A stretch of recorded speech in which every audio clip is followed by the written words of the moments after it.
So for today's video, kita nyo naman na may hang-out teddy bear kasi nagkwento ako ng kababalaghan ko na naranasan ko na sa school at sa swimming pool.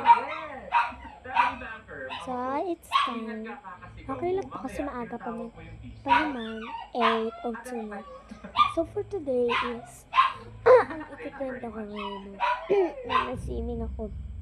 Swimming kasi ako. Pagkatapos ko may swimming ng 2 minutes, nagbihis na kami ng kaklase ko. Nagbihis kami parang meron sa likod namin na may sumusunod.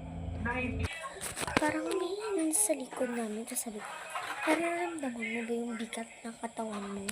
Tapos sabi niya, oo, ikaw ba? Nararamdaman mo din ba? Tapos sabi ko, oo, pero ang weird. Sabi ko, ang weird. Diba? Ayoko gumagaling talaga kami. Tapos sa school pa namin, nakakatawa ko. Ayoko na talaga magganti sa school. Pero guys, nung pag-swimming namin, umuwi na kami ng dalawa dahil magkasama pa rin talaga kami.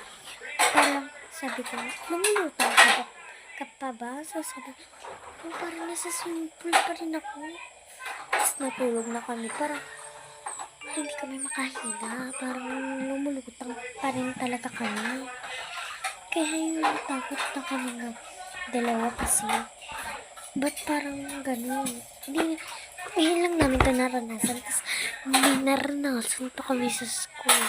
Nakakatakot. Sobrang nakakatakot guys. Kasi sabi niya daw, yung school namin, ginawang sementeryo, ginawang hospital, ginawang simbahan. Kaya nga daw, natatakot siya. Kasi sabi niya, ano kung hindi doon pumasok pa? Ba't parang tumatas yung balay-sibo niya? Kasi sabi ko, hindi naman yan, okay lang yun. Kasi sabi niya, hindi. Parang magta-transfer na. Kasi ako, tapos hindi na siya lumalapit sa tinatapunan ng basurahan. Doon kasi maraming talaga mga engkanto na ba? Doon talaga na may mga engkanto. Tapos pagka ganun talaga namin guys. Pero may nararamdaman kami na parang yung pagtatapon namin.